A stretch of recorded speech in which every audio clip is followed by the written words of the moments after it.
Bonjour Benoît Grunemwald. Bonjour. Vous êtes expert en cybersécurité chez EZ. On va parler de EZ Dynamics Threat Defense, on va parler également de EZ Enterprise Inspector.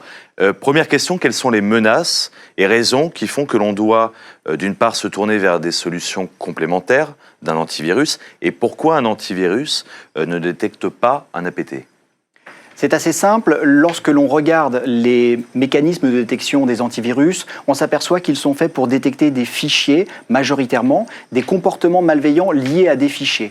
Il se trouve que lorsque l'on est la cible de ransomware, mais également d'APT, soit pour du cyberespionnage, soit parce qu'on est sous le coup peut-être d'une attaque menée par un autre État, eh bien, il faut faire en sorte de repérer non pas le fichier malveillant, mais bien les tactiques, techniques et procédures mises en œuvre par le groupe cybercriminel qui vous cible pour arriver jusqu'à ses fins, c'est-à-dire notamment soit à chiffrer vos machines, soit à prendre et exfiltrer les données qui les intéressent.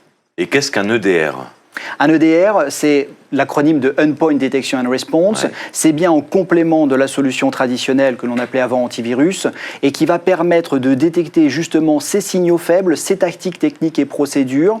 Et la plupart sont basées sur des règles ou de l'intelligence artificielle qui vont utiliser le référentiel Mitre-Attack pour pouvoir détecter les différentes étapes mises en œuvre par les cybercriminels. D'accord, et alors comment on va orchestrer les deux solutions de sécurité ? Ça se passe très simplement. La plupart du temps, en tout cas chez nous, c'est dans une seule et même console. C'est une console unifiée, un agent différent, mais tout cela est très transparent et on va pouvoir avoir une vue d'ensemble sur son parc pour pouvoir répondre lorsque l'on est victime d'une attaque. Alors, la problématique de tous les managers, c'est le temps humain. Est-ce que deux solutions, c'est pas 2 fois plus de temps humain ? Et est-ce que c'est aussi simple en termes d'administration ?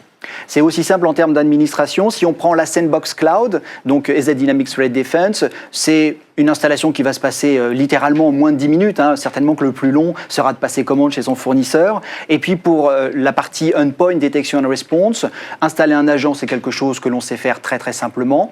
Et puis ensuite, on va avoir une période d'analyse où on va repérer le fonctionnement de l'entreprise, peut-être vérifier qu'il n'y ait pas de faux positifs. Et ensuite, on va laisser la solution fonctionner et nous remonter les alertes pour pouvoir agir en cas d'attaque.